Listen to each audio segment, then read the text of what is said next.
Good morning, everyone, and happy Martin Luther King Day to you and yours. We are so honored that you are joining us today for this very, very special event. We are kicking off a campaign for Citywide Service, and it is in partnership with Baltimore Corps and a number of our partners and collaborators across the city. We have a very exciting lineup for you today. My name is Tamara Arnold. I am the Senior Director of Programs and Administration at Baltimore Corps, and I will be your guide. So sit back, relax, and enjoy. We are going to start the day with words from our 52nd mayor, Mayor Brandon Scott. And with that, if you are ready, Mayor, I would pass it on to you. Thank you so much. Thank you and good morning, everyone, and happy MLK Day. It's great to be here celebrating Dr. King's legacy with you all. We know that Dr. King devoted his life towards making our country a better, fair place for Black and Brown Americans, a civil servant really in the truest sense of the word. And while we've made much progress, there is still much more work that needs to be done to realize Dr. King's vision and dream. We are gathered here to honor Dr. King's life in true Baltimore fashion with a diverse group of leaders from across the public, private, and nonprofit sectors committed to our city and to reimagine what it means to serve here and serve Baltimore. All across America, we have left the burden of civil servants and on the shoulders of a narrow, really but dedicated group of nonprofits and community organizations for far too long. We lack a comprehensive civil service organization and structure. Positions in organizations like AmeriCorps, often due to limited funding afforded to these positions, do not pay enough to sustain those who want to make our city and country a better place and live in the very conditions that they want to improve. Instead, civil service jobs have been limited to those who can afford to take them. People who are often unaware of the many the day-to-day challenges our underserved residents face. And thanks to Baltimore Corps and so many other incredible partners, we are kicking off the campaign for Citywide Service. This is a 3-year, $30 million campaign to create thousands of full-time service opportunities right here in Baltimore City. We are reconsidering who has the opportunity to serve and engage in the work to build a better, brighter future for our beloved city. And this is about engaging everyone, returning citizens, residents who live in underserved communities, and people young and old who are looking to make a difference in and for Baltimore. This is deeply rooted in our vision for an equitable city, ensuring that our residents who live in neighborhoods that have been traditionally left out and have not seen investment are served, and that they have the opportunity to serve. Having said this before, and I will say it again and time again, it is going to take everyone working together to transform Baltimore into the best city it can possibly be. A city with clean and healthy communities, neighborhoods that are invested in equitably, and young people that believe that they matter and that there's opportunity for them to engage in Dr. King's vision and build a better and brighter future for them and those coming behind them. This campaign for Citywide Service continues the important work that Baltimore Corps, my administration, and so many others of you joined here today have been engaging Baltimoreans into serving our communities and play a central role in shaping a new way forward for our city. This will help our residents find meaningful employment and build the skills necessary to lead full, productive lives and be the best version of themselves. I just want everyone to understand how important civil service is.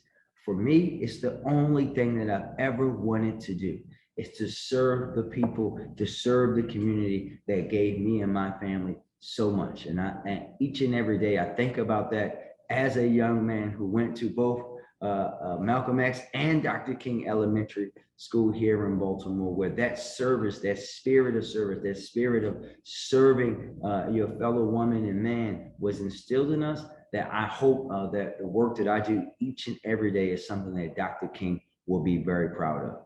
Thank you. Thank you so much, Mayor Scott, for kicking us off. Each and every single person on this call has been a person who has engaged themselves in service and is a champion of service in our community. So we thank you so much for starting that conversation off for us and for also being a partner and a champion of investing in people, especially investing in young people and centering equity in your work.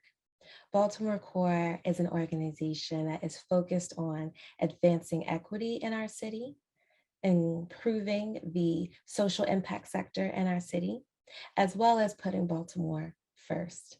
And so with that, I would humbly invite our initial speakers to tell a little bit about themselves, their purpose behind this citywide campaign, and just kick us off a bit more in the conversation. So we will start with Fagan Harris, who is the CEO and founder of Baltimore Corps. Fagan. Thank you, Tamara, and thank you, Mayor Scott. Thank you for your partnership. Thank you for your leadership. The mayor's got a very hard job, and this campaign is really about bringing in the reinforcements. At the end of the day, it's about getting everyone involved and building a stronger Baltimore. Happy MLK Day. Every year on this day, we are inspired by Dr. King's legacy, and today we're going to catalyze that inspiration and that focus and transform it into action. The campaign for Citywide Service is about investment in people and communities by creating opportunities for everyone to serve. I believe that with this announcement, Baltimore can truly be the city that serves. Our moment is now, and this is the opportunity to carry Dr. King's legacy and realize his dream by reimagining service. We have so much gratitude to everyone that has pulled together to make this campaign a reality. This has been years in the making. And we are joined by partners locally and nationally who've been doing the work in this movement for a very long time. We're tremendously grateful to Mayor Scott and his administration. They have been just an unbelievable partner from day one. And I think we're going to do really, really big things together at a time when the city really needs us to come together to help make it stronger. We've got a lot of crises that we're working through as a community. At the end of the day, service is something that is deeply important to every single person you're going to hear from today. Service is the reason that my family moved to Baltimore. My mom was a school teacher. My dad worked in Job Corps. Service is the reason I return home to the city to work in Baltimore Corps. And service is going to be the reason that I stay in this city because of the relationships and the community that we've built and building a better and stronger city. So thank you all so much. And Tam, I'll hand it back to you. Thank you so much, Fagan.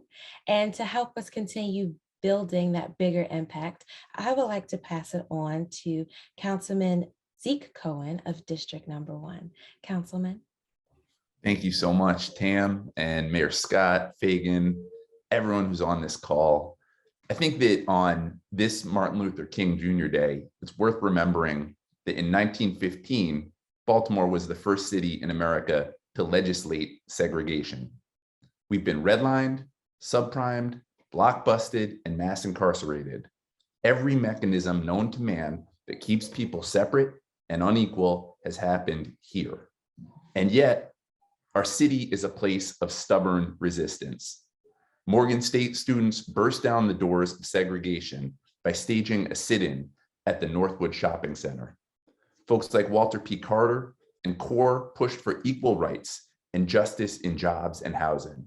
Clara Dwyer, Vernon Dobson, Bishop Douglas Miles, and many others led countless campaigns through the Goon Squad and later Build to bring equity and fairness to our city.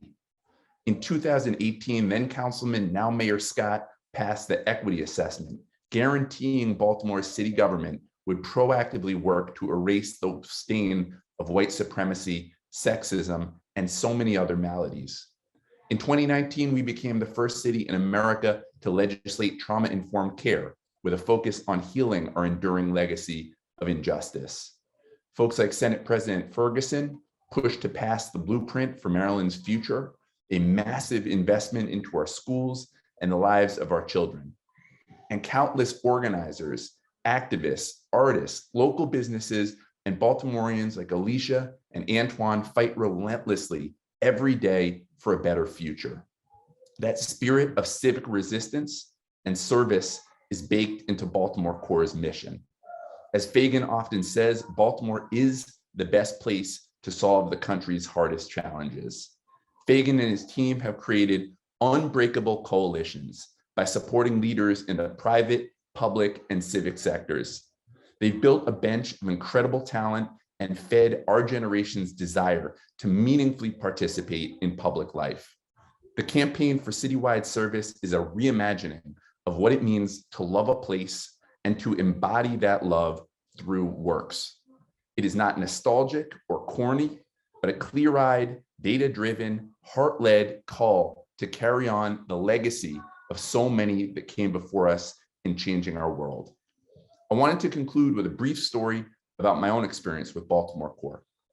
A few years back, my office hired a young Baltimore-born woman named Miriam Ahmed. We took a chance and hired her right out of the University of Baltimore. We could tell that she was scrappy, compassionate, and driven. She set to organizing in some of our most under-resourced areas, and within months, she had built countless relationships. Whenever I needed to connect with anyone, I just asked Miriam to track them down, and within an hour, she'd come back with a phone number, email address, and usually a story about who their cousin was or what they were like at City College High School. Today, Miriam has gone on to bigger and better things and serves as Chief of Staff in Council Member Felicia Porter's office, where she serves the citizens of the 10th District with heart and chutzpah. That is what Baltimore Corps does. And that is why I am so excited to be part of their campaign for Citywide Service. I am thrilled to support the next generation of Miriams and help build a Baltimore that is committed in our bones to service and social justice, where everyone sees our city for its grit and heart instead of just its challenges. Thank you. And back to you, Tam. Thank you, Councilman, and thank you so much for championing the work of Baltimore Corps and being in partnership with us. And passing the torch, I'm going to pass it on to the Fuse Corps CEO, James Weinberg. Take it away, James. Thanks, Tam. Well, first of all, thank you for the opportunity to be a part of this amazing gathering and this incredible campaign.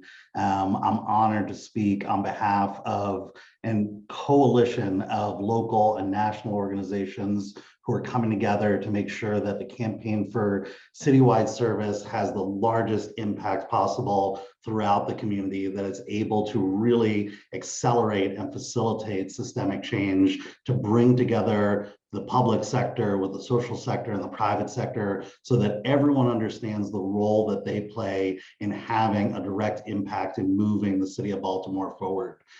For those who aren't familiar with Fuse Corps, we're a national nonprofit organization, and over the last 10 years, we have worked in 40 cities and counties throughout 20 states in the country, places like Birmingham and Durham, Atlanta, Pittsburgh, Washington, D.C. And as we looked for where we might bring this program to next, Baltimore was the very first city at the top of our list for 2022. We have been inspired by the leadership of the Scott administration, leaders throughout the city, throughout various sectors, and certainly within Baltimore Corps to come together and be a part of this. We are so inspired every day by those who are making sacrifices in service, people who could be doing all kinds of other things with their lives, but are motivated, driven. They wake up every day, they see what's happening in their communities, and they step forward. The opportunity to come together with this group to bring additional executive level leadership capacity who will be based in the city, working with the Scott administration to try to break down the barriers between the public and the public sector, to bring community members into the solution space is a true honor. And I just want to say how inspired we are to be a part of it. Thank you all. Thank you so much, James. And to end us out, we have a Baltimore Corps board member, Alicia Wilson. Alicia. Thank you so much, Tam. It is really an honor and pleasure to be here on behalf of the Baltimore Corps Board. I joined Baltimore Corps about 4 years ago as a board member, and I cannot tell you how honored and blessed I feel to be able to be a part of an organization where I get to focus on how to invest and support Baltimore at its very core. And as I thought about this campaign for Citywide Service, I couldn't help but think about a mentee of mine, Ashia Boyd, who I met when she was 16 years old. Now, Ashia and I had dinner right before Christmas, and the conversation then centered on service, Baltimore, and how to do more. And she is now a graduate of the University of Maryland, College Park, a computer engineer.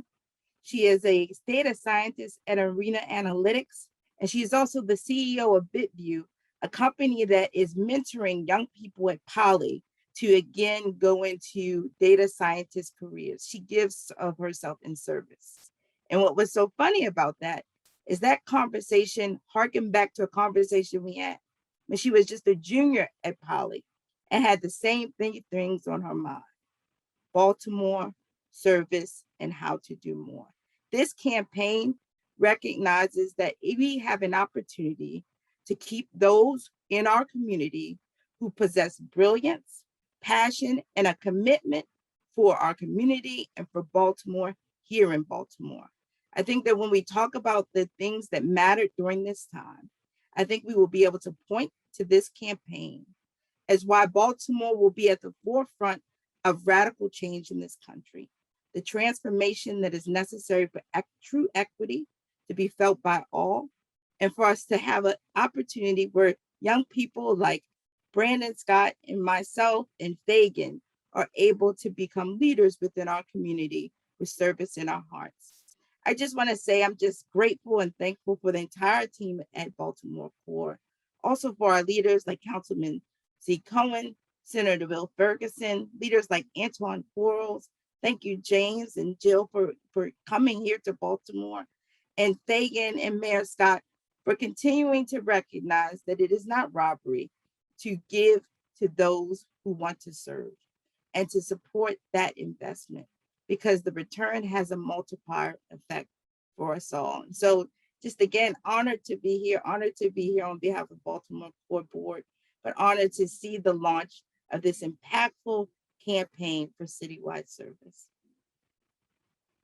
Thank you so much, Alicia.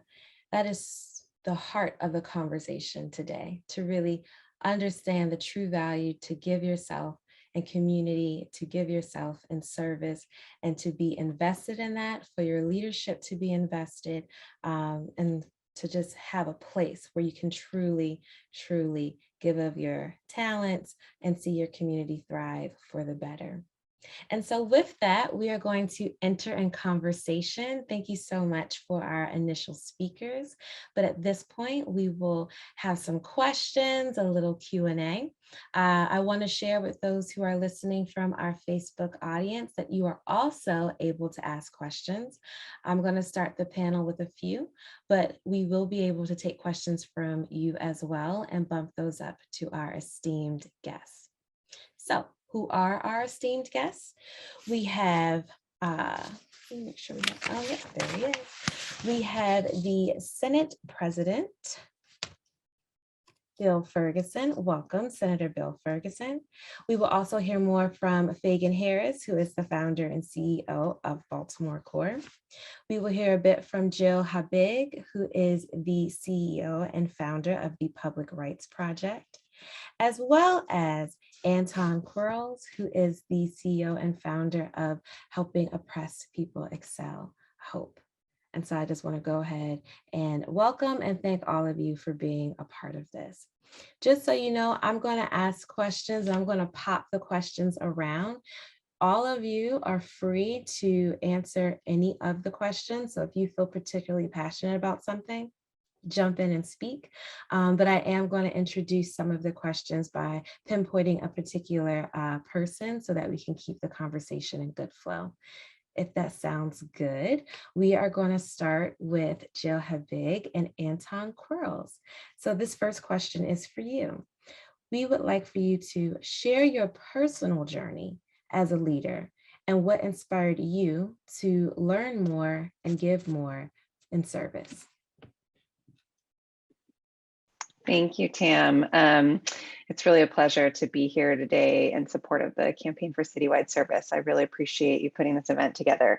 For me, in terms of my personal journey, it started early. I always think about my mom. My mom is the first person who set an example of service. She has lived her entire life in service, whether as part of her job or just as part of the work she did in the community. And she was the first woman to be elected to the school board in my hometown in the Midwest. And she actually campaigned door to door with me on her back. I was about 2 years old when she ran her first campaign. So I grew up watching service as a spectator, and as a kid, just listening and watching her be in service to the community. I watched her be a real moral compass for the community and for the school board. She fought discrimination and old-fashioned discrimination in hiring and firing decisions on the school board, lots of change with respect to LGBT rights and gender equality. And so I saw that from my seat as a child, but it took me a while to really figure out what I was going to do in service. And so I tried a few different things. I worked on political campaigns, which I enjoyed, but didn't feel as called to. And then finally, after law school, I had an opportunity to work in San Francisco in the city attorney's office. And just by luck, my first year as a lawyer was the year that San Francisco was fighting to recognize marriage equality in the state of California. And so I got to spend my first year as a lawyer fighting for marriage equality in California. And I really saw that was the moment that it clicked for me, that government could actually use its legal power in service of people's most basic rights and freedoms. And so I really committed myself to figuring out how I could be part of that system and converting a system to one that has been, and if we're being honest, on Martin Luther King Jr. Day, government has often been a tool of oppression instead of a tool of liberty and freedom. And so that case and being part of that case was the start of my journey to learning how I could actually use my voice, my legal training, my own influence to make government a tool for people's most basic rights and freedoms.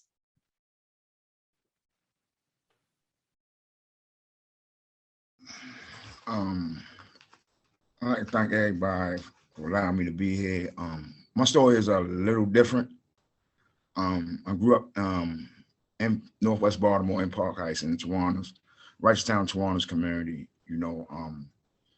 Seen a lot of struggles. Family did the best they could. My grandmother adopted me, because my mother was young and she was trying to figure her own issues out. Growing up in the community that I was in, it was like sports relative, like the challenges of coming outside, playing kickball, but then like fights, running over cars, these attractions became the livelihood. Went to Malcolm X, went to Dr. King, there I learned about a lot of inspirations of racial justice at an early age, but really didn't understand because we wasn't seeing it. All we seen was us as a community, and everybody played a part to help the Tawanas, from Cold Spring to Oswego to Tawanas over to Park Heights, Pinnacle Road. Everybody was a collegiate family, but it then came a separation between whether you was from the top or you was from the bottom. 1980, drugs filtrated into our community crazy. Certain jobs got lost with adults, and there were people trying to buy properties and things of that nature to help each other. Later on, growing up in and out of institutions, trying to survive and method, like to find my own way, not having a father, not meeting until I was 14. And instantly, like, I was on the strip and someone introduced us, you know, then my aunt later connected us. Later on throughout that, having a child, then wound up trying to figure that out as a kid and wound up catching 15 years and affected her, but didn't understand, and repeatedly for 2 decades, you know, in and out of institutions and affecting communities, just trying to make it, and each time coming back home, seeing like racial oppression just target areas around the city, resources just leaving, but yet individuals just trying to find measures of way to make it, but then being blackballed. So we just stayed in the streets, you know. 2014, 2007, got sentenced to a legal sentence. After 7 years, gave the time back, rolled into public safety compact, and that was the first time that resources was implemented and a network was put around me that I could actually see that change could happen. And basically, I just kept saying there has to be hope for others that come out. 2015, it ended. 2016, you know, I met Mr. Ron Russell through doing some work with Ceasefire and Stephanie Rawlins Blake, and basically helping other guys that I knew that was being targeted to get jobs and employment. And started, like, while I was employed, started like providing bus pass for certain guys that was already with me for us to keep making it and showing up at places. And they was like, y'all can't come in. We will wait outside, talk to guys as they was coming out, telling them come to Emmanuel on Tuesday night, we will be there. Mr. Ron Russell told me about an elevation award. Got some people that helped me. Baltimore Corps initially like gave me $10,000. I connected with Karen York, Ray Kelly, Nicole Hansen. We formed a street team. And from that, I started saying, helping oppressed people have to be able to excel and have the proper allegiance to be able to excel and stay connected to communities so people could see this, stay to understand the learning and bringing people to Annapolis so they could see the real understand how policy is made, how policy is educated, and then how in community we already structuralized and doing these things. We're just doing it in the legal systems, but we have to find a pathway to bring our legal trades to positive trades and then build back economic pathways in our community. And from these things, you know, being able to help ex-offenders with Mr. Lisa, like, has always said to me, Nicole, that long as we stay out of the spotlight, other people can see the work that's vigilant through the passion of our heart so that they can walk into the spotlight. So today, for the last 4 years, each year, 20 guys have stayed out. That's 39,000 that has not been spent on their incarceration. And yet, through Baltimore Corps funding, other funders and supported donors, we've been able to continue in doing book bag drives, community food feedings, providing bus passes, and just legally, like, helping guys find measured ways to get stabilized and have houses and eliminate the injustice to continue to have them to sit in prison as a market. And thank you. It's an honor. So, like, thank y'all. I feel like the stories that you two shared really highlight how the personal is political, and that there are so many determining factors to not just individual success, but also community success. And so having that network and that the power of that network be around you to support you towards positive impacts is so important. So thank you for that. Is there anyone else who would particularly like to speak to that before moving on? Your personal journey and story and service? Okay, I got another question then. So this one I would like to direct specifically towards Fagan and Senator Bill Ferguson. Why are public service opportunities integral to our city's overall advancement? I'll be brief because I'd love to hear from the senator. I'm also just honored to be on here with everybody. So inspired. And Antoine, thank you for sharing so fully and completely and for all you're doing to make Baltimore stronger. We're living through really dark and challenging times. And I think when you look at the evidence of how Baltimore has performed in these times, I actually think we've acquitted ourselves really well as a community and a city. And I think that's because we have really rallied from the grassroots all the way up to the grass top to get as many people in the fight to help Baltimore steer through this COVID crisis, to help Main Street businesses come back from the economic collapse of 2020, to help our young people kind of remain educated and supported through some really difficult kind of learning challenges and environments. I think it's literally life or death right now for our community to serve. I don't think this is like a nice to have. This is not something that's optional. As Councilman Cohen said, this isn't corny. This is very serious stuff because we're living in really serious times. And so I think Antoine's story is a testament to how powerful service can be, not just for the community, but for the people serving. And when you walk the streets in Baltimore, west or east, north or south, you've got a lot of people from all walks of life who have a lot to give, who've got eyes and ears and are looking around saying, hey, we need more of us out here trying to make a difference because that's gonna make the difference. And so I think right now service is everything. And this campaign is really about elevating as many different communities and as many different models that meet people where they are so that they can give their talent and their genius and what is surely the fight of our lifetimes, what we're living through right now.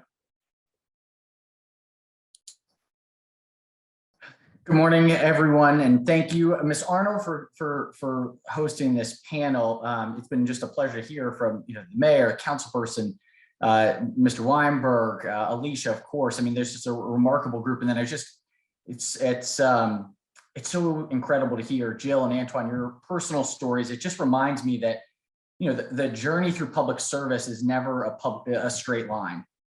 It is always winding and turning and flipping and going and I think what I'm so inspired by, especially today on Martin Luther King Day, but as we think to the past of what has been accomplished, what I think is so incredible about today and the National Day of Service and timing with this campaign for service citywide, it is what we will and must do together for the future.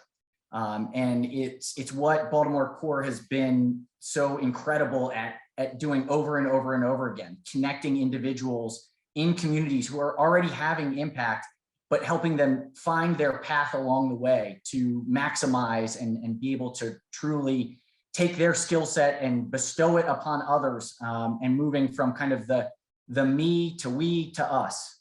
And fundamentally, I would agree entirely with Fagan's premise that I think we're in a really, really precarious moment.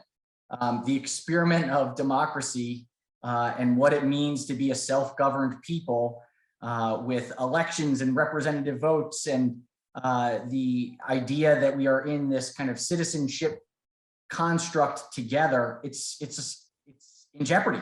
It's under threat in ways that I think we've never fully experienced in this level of technological advancement and the pace at which things can change.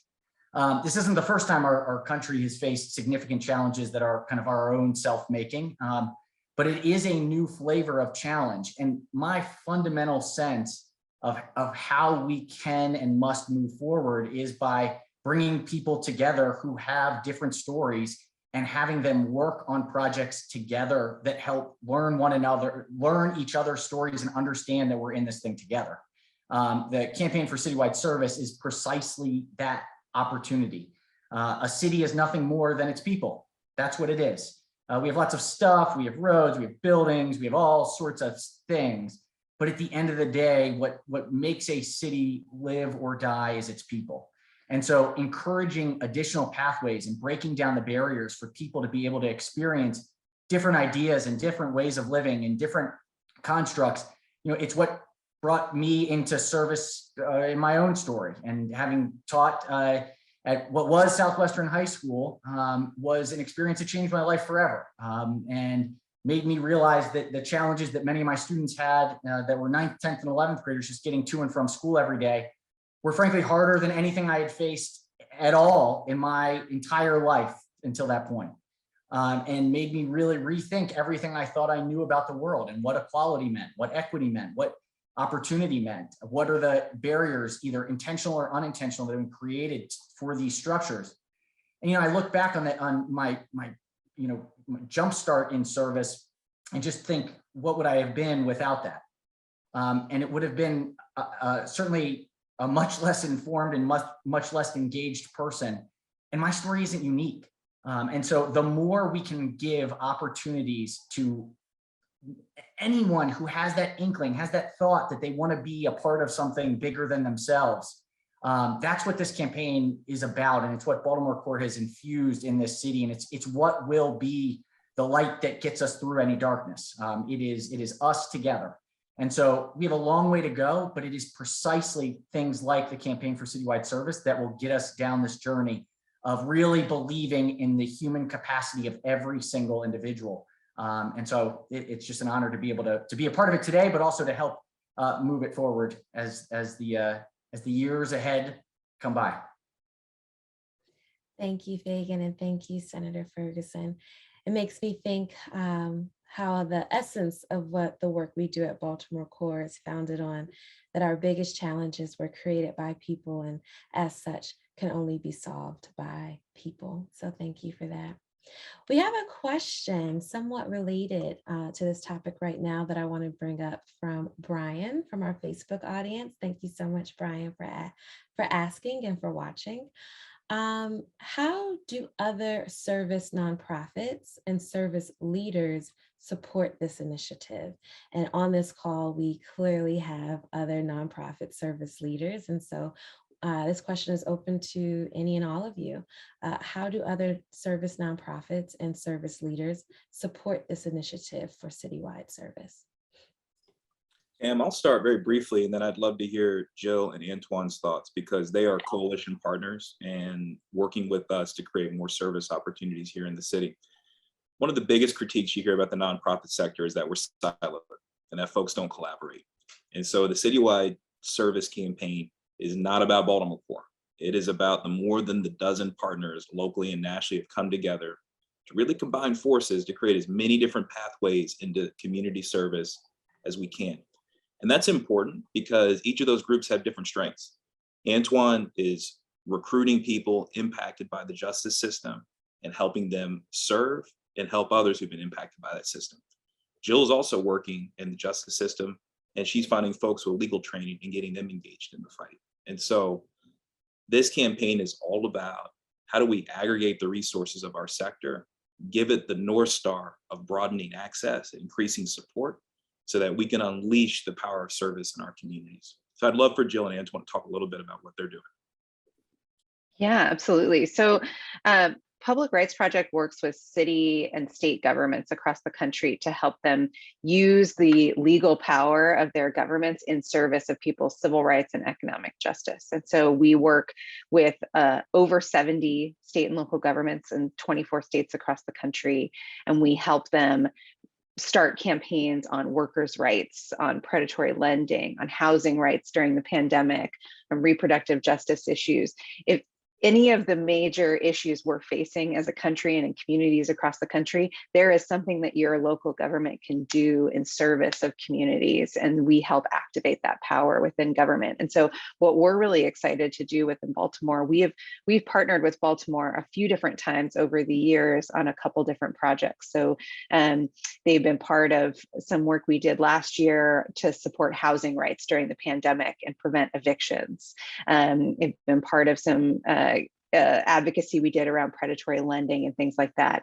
What we haven't done yet, and what we're really excited to do with the Campaign for Citywide Service, is actually integrate with other groups already working in Baltimore and help bring more talent and resources to the legal arms of the city and county of Baltimore, to help integrate that work, the legal talent with the city, and the rest of the fight for justice and service within the city of Baltimore. So we'll be operating all of our programs within Baltimore and connecting leaders in Baltimore to our national network so that they can have access to support from our network, to training, professional development opportunities, advocacy opportunities, really tapping into the resources and power of our whole network in service of Baltimore.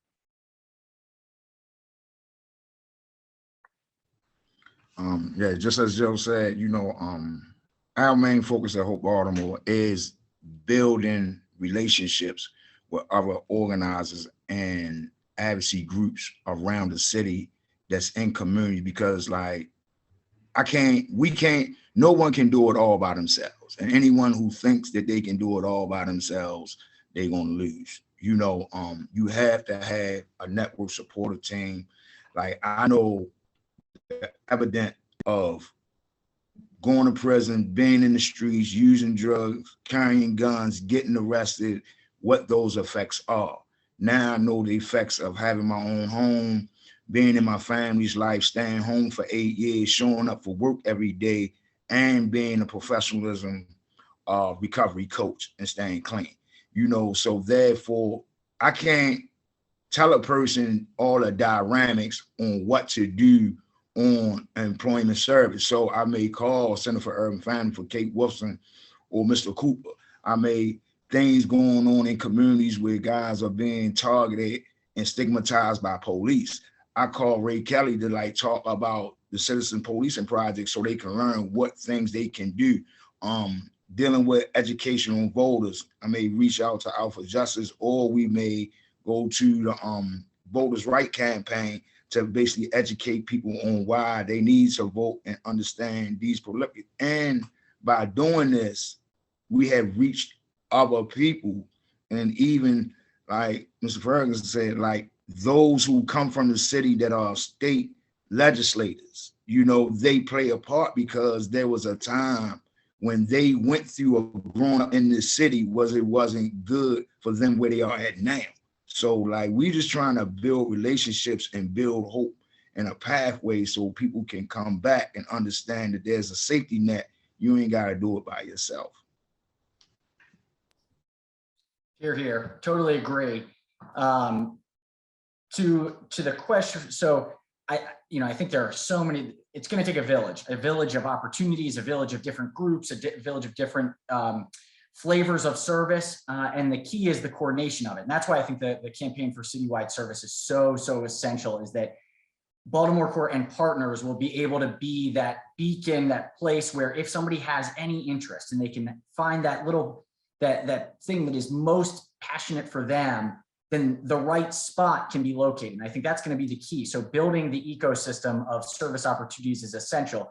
It's why this session, we've been working alongside Baltimore Corps and have a bill this year to expand Maryland Corps, which will be a statewide effort. And frankly, the $20 million a year that we hope to put behind the expansion of Maryland Corps to really break down the barriers for people who want to serve but may not have the resources to be able to do that year of service or period of service because they got to put food on the table. We want to make sure that service opportunity is viable and is productive and is helping them get the skills they need. And this is a place where Baltimore is leading, and largely because of what we've seen from Baltimore Corps, that we are in a place to be able to say, let's learn from this model of what's working in Baltimore and take it across the state with Maryland Corps.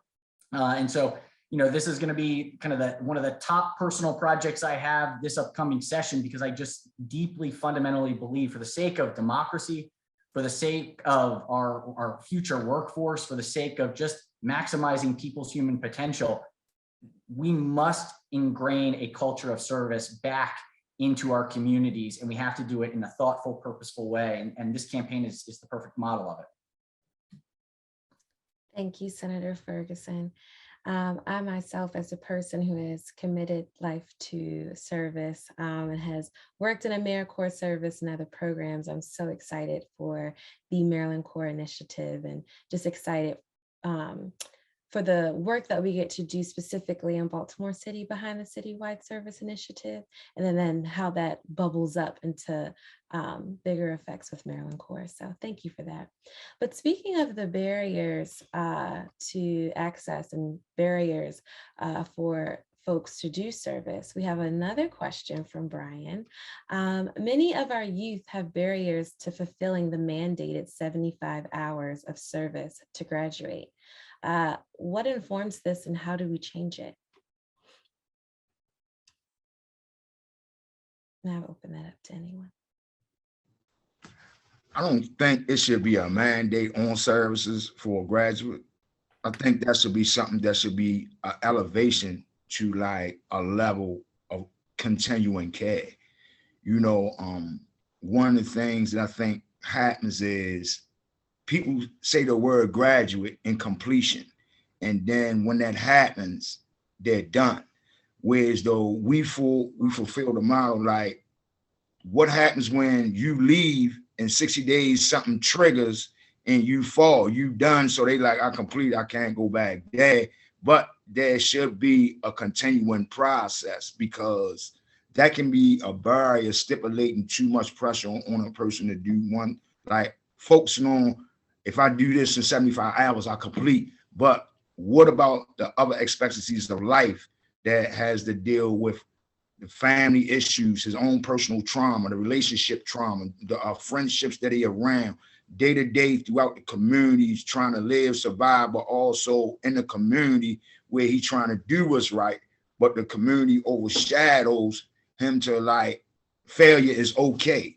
You know, when you got like so many people trying to like have an idea to succeed, but in the process where they trying to succeed, it's a barrier to block them. They are targeted by a certain name of predator. Oh, you a juvenile this, you are a young thug this, and let's teach, like you a young entrepreneur, educated that can change the world. You know, I mean, one time I used to say, the children was the future. You know, Baltimore was a city that reads, you know what I'm saying? We was leadership and economic metal across the globe.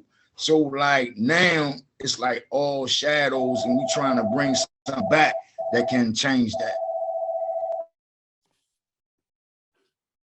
Go ahead, Fagan. I would build off what Antoine said. I understand the premise of the question. I also think it's important to kind of name some realities for our young people. A lot of our young people are supporting their families. A lot of our young people are involved in their church. It's hard to go anywhere in the city and not see a street corner where young people are trying to help clean your car.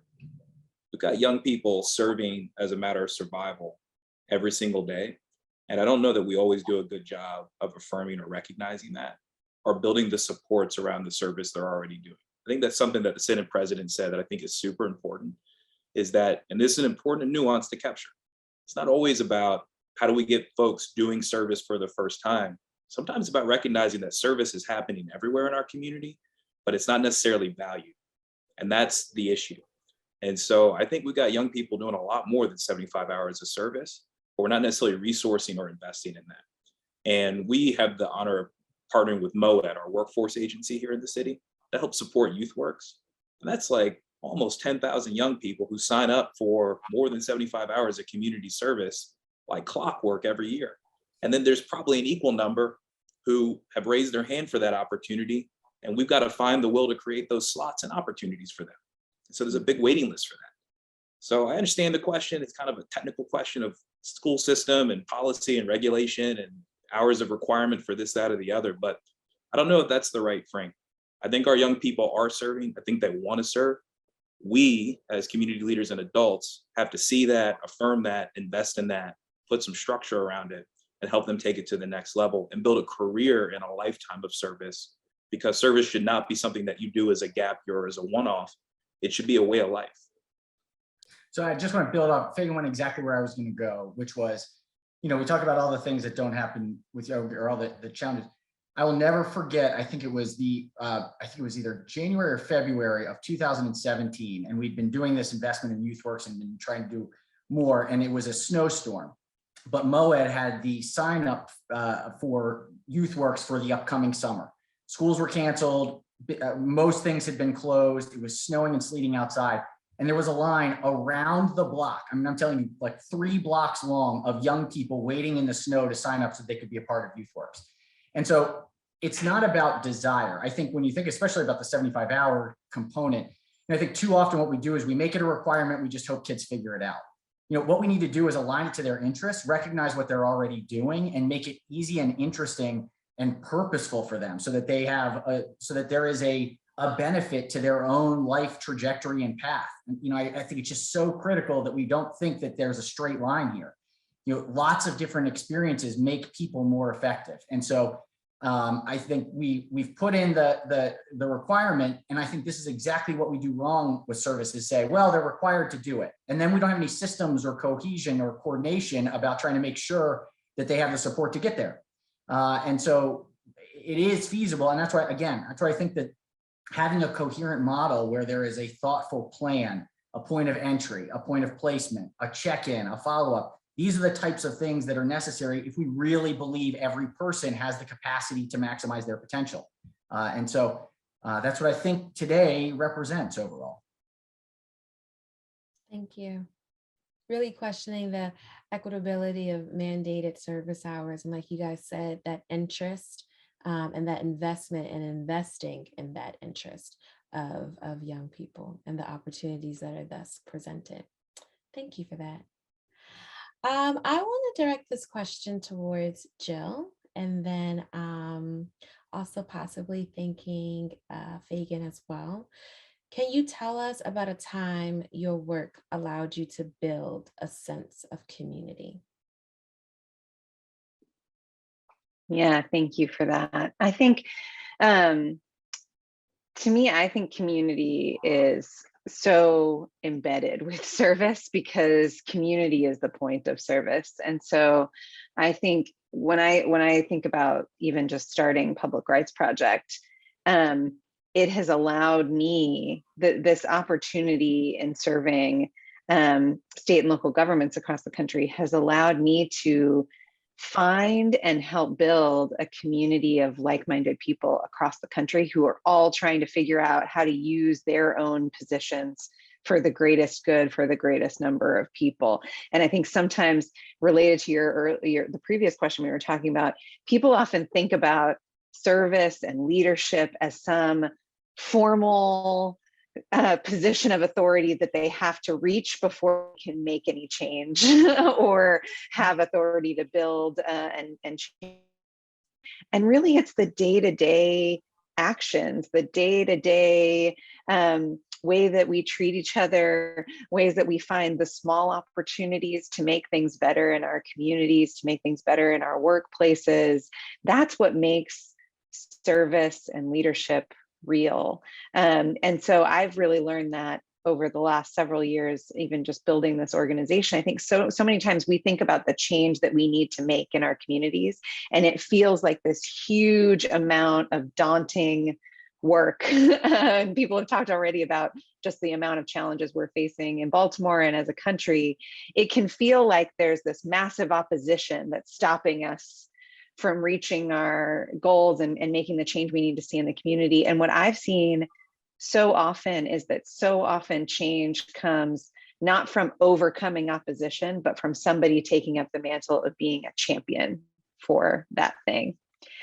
And that when you start to reframe from like, I need to beat opposition, I need to overcome this opposition, into I need to become a champion for the thing that I see in my community, for the thing that needs to be done on a daily basis, that starts to feel a lot more doable. And so I've seen so much change happen in communities across the country from people just taking up that mantle of becoming a champion for what they know their community needs. And that's what we're trying to nurture at Public Rights Project. We're trying to nurture champions of equity and justice. So that's how I see the opportunity to build community through service. It's becoming champions in your own way every day, not just in some, formal or seemingly daunting way. I think that's so well said. What I would add is that service is love. It's an act of love. And there's not a single relationship in my life, a friendship, a professional relationship, that isn't predicated on service, that isn't predicated on love. And when I think about this campaign is totally powered by a community that has so much love in it, and it's far flung.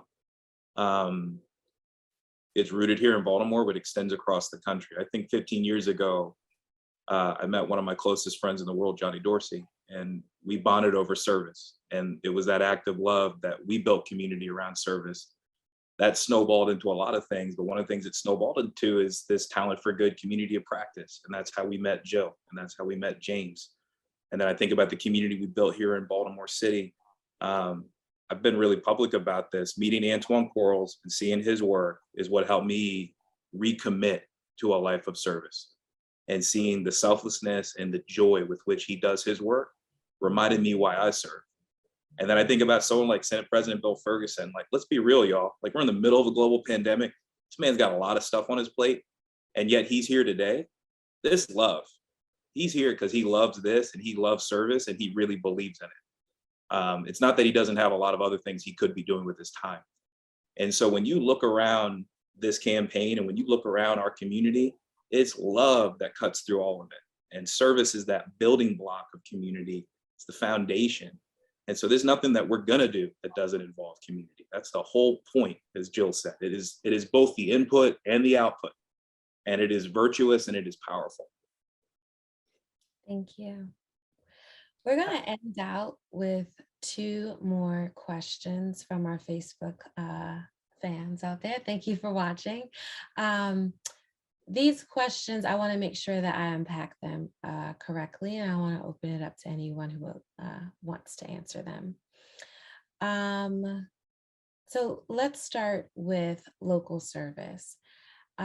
This question comes from Naya. Do you think AmeriCorps will subsidize these service roles to extend the life of the campaign and join in making local service just as essential as national service? Yes, I think that's absolutely part of what we have to do. And AmeriCorps alone is not going to get us to where we need to go. So AmeriCorps is a core part of this. And we need to mobilize dollars at every level of the public and private dollars, and leverage resources in kind of organizations who are really committed to seeing this happen. We've got to mobilize as much as we can to do this well. But the short answer is yes. I would agree, and I would say that's the driving reason for why Maryland Corps, that we can have a stateside. And I would say absolutely local service is national service. I think that's another core component of this, is that service in any community that is recognizing one's self. There's bigger than oneself out there, and that we are all in this journey together.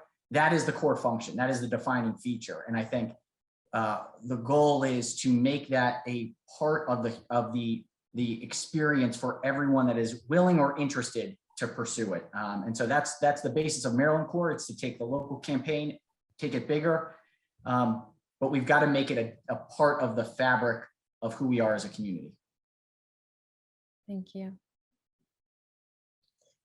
And then with that, I want to bring it back to some comments and discussions that were made earlier, that the typical archetype of a person who can, especially a young person who can begin in service, is a young person who typically is not from the community and has more of the economical means in order to start at the community or grassroots level and live off living stipends and things of that nature. This ties into a question from Seema, who is addressing both community disappointment, community letdown from ongoing community projects or projects that were started by community members but not truly invested in order to see a real difference. So that is the juiciness, if you will, behind this question. How are we going to evaluate how these service endeavors are making a collective difference? And what is the difference that this campaign is aiming to make? when involving community and talking about service? I think we should go around the horn here and hear from everyone, but I'll start us off. I think service can and should be personally transformational, and not just because of the psychic benefit, but because the service itself is sustainable and provides you with the resources to do the service in a way that's sustainable and helps you advance in your life. And that's a boundary, a standard, an expectation of this campaign. And it's something that we as an organization have tried to live out in the service opportunities that we've facilitated. I'll name like a big elephant in the room. Like, there's clearly a big national discussion right now of the stipend level around AmeriCorps. And I think that's a really dynamic and important conversation. And I expect that we will see change on that. And I know the senator could speak to how we're thinking about Maryland Corps, but it certainly is jumping off from that conversation. So Bill, I don't know if you want to go next, and we can move to Antoine and then Jill. Yeah, I mean, I think my initial reaction is, how do you measure the stability of democracy? I don't know if there is a metric, right? I don't know that there is a quarterly report, but I think universally people feel like something's not working. And I think that the idea of investing in service and civic engagement is fundamental to the long-term stability of our system of government. And so I think there are plenty of metrics that we can use. How many people are employed afterwards? How many more opportunities are available? How many individuals from lower socioeconomic means are participating in service-based programs? All of those are important for fidelity and making sure. But at the end of the day, I think the process of service and getting people, providing more opportunities for people to learn across lines of difference together, there is an immeasurable value that by just having more participate, I think that we will see a long-term benefit. And so, I just think it's hard to measure those pieces. But of course, Maryland Corps, one of the core pieces is to make sure that we can have stipends available for those who have barriers to service. I sort of fit into that mold of someone that could initially, and that shouldn't be the case. The benefit that I had, everyone should, if they are interested and have a passion, should have that experience, and it shouldn't just be because of economic situations. And so, this is the goal, and we have to set up a model that is lasting and sustainable for the future.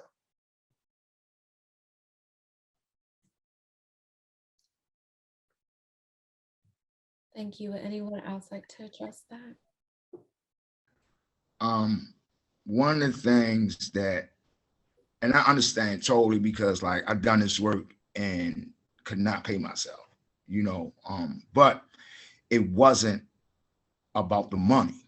It was about having finances to help the people that I was serving, because it was time guys was coming out with $50 after they buy something to eat and return back to home, and parents like, you got 3 days to find a job, and they couldn't find a job, you know what I'm saying? Then I was like, well, bro, like, and at times I have even taken guys into my own house, so like I started saying, how could like we assist the help to pay rent? How could we assist the help to like financially make sure that bus passes was always there week to week? So like there would be no excuse if I need to go see my PO, the doctors, my moms, my kids, wherever. Like we tried to eliminate that, and it became a burden sometimes because the money was there, but then restrictions on what could be released, when it could be released. And I was saying like, I need this tonight. So I had to start saving the kitty just so like we could pay for places, right there at that moment of time to pull people off, but and I always say this, anyone who comes in this nonprofit sector or this service provision sector chasing money, they in the wrong thing. Like the service work says what it is. How do we build pathways to establish economic stability for people who've been loose with finances and struggling with finances, understand literacy, that every penny counts, because employment's done left the city. The economical trade of money value is totally different on different sides. So, we got to figure out ways how to be able to like help but what really helps. And when we help them, what is really working to bring one to the next level and not creating a crutch that they fall in suit and just stick around just because they know they're going to get a stipend or a gift card or a couple of dollars, you know, but they start establishing themselves to move forward to make their own. I completely agree. I know we're at the end. I just wanted to say, I just really wanted to validate the questioner's point about service stipends needing to actually be sustainable for people. We need to make sure, to my mind, if we're going to build a democracy in which government and every sector actually serves the community, then that means communities need to be represented in government. And we can only do that if we build pathways into public service that are accessible and sustainable and economically sustainable for everybody. And that's been a huge problem in the service sector, the fellowship sector, for a long time, where we've had stipends that only allow people who already have access, who already have wealth and sources of support to enter service. And that has to change. We've been doing a lot of work in Public Rights Project to increase our stipends. We have more work to do so that people coming out of law school with student loans and with other needs don't have to choose a path that they don't want to choose, but can go into service. And I've lived that myself, where similar to what Senator Ferguson said, my first fellowship opportunity came because I pitched our law school dean to fund a fellowship, and then I applied for that fellowship. That is not a sustainable or accessible pathway to service. I had an opportunity that was born of privilege and my own access to resources as a law student. That can't be the basis or the foundation on which we build a whole sector and community-wide service. And so that has to be part of the work, at the core of our work, to make sure that these pathways are accessible to everyone. And to tie it back, I know we're over time, but I think Jill nailed it. And in addition to the money conversation, and this is what Hope is doing and others, we have to center this conversation around barrier relief. We have to affirmatively make it possible for people from different walks of life to be able to access these opportunities. And so your ability to get housing, your ability to get expungement or to navigate the criminal justice system, your ability to connect to whatever services you need to make your life tenable is not disconnected from the service. So you could raise the stipend, but if those other barriers are in place, you're still going to exclude people. And so I think we need to radically shift this construct. And what I'm really excited about with Maryland Corps is if you look at that legislation, it centers barrier relief. It is core to how that bill is presented and hopefully will become law. And I think that's radical, and I think that's new. I think as a national service community, it's something that we gotta shift the conversation. Thank you. Well, thank you all for helping to shift the conversation today around service as in both an act of love for self, but then for community, and the ways in which service can bolster your leadership and also create longstanding impacts for our communities and for the city of Baltimore. We truly appreciate it. And hello, little friend, welcome. So I just want to say a direct thank you to Fagan Harris, to Jill Habig, Antoine Curls, and Senator Bill Ferguson. Much appreciative of this conversation and the ability to share it with everyone, and the level of vulnerability in the conversation to really put your voice, your opinion, your thoughts out there. With that, I would like to close it out by talking about service for all. Fagan, would you want to mention a little bit about that? And Sid, you can prepare the screen share. Amber, why don't you do it? You take it away. You close us out. Okay, I will. Sid, if you could go ahead and screen share and we talk a little bit about service for all. So we have something exciting to get you all involved, a bit of homework, if you will. One, look into Maryland Corps, learn more about that bill and get involved. Also, we would encourage you to share your story around service. So no matter how old you are, young or old, you can go to www.serviceforall.org and you can share your story about the service that you have done, the ways in which that you have given of yourself and commitment to others and to better your community. Baltimore Corps is working with partners to share the collective story of service. We encourage everyone who is listening to share the website and join the mailing list. You will receive updates on the work happening in the city and elsewhere. And in a few weeks, the movement will launch a small grant contest with the opportunity for everyone to share their story of service. This is #ServiceForAll. The website, once again, is serviceforall.org and is the opportunity for anyone in Baltimore City, in Maryland, anyone listening, anyone that you share this with across the country, to share their story around service, how it has impacted them and helped them to impact others. And there's a small grant opportunity coming in a few weeks. So with that, I bid everyone adieu. Thank you so much again for participating, for speaking, for watching, for asking questions, and we hope to engage you more in the future. Goodbye.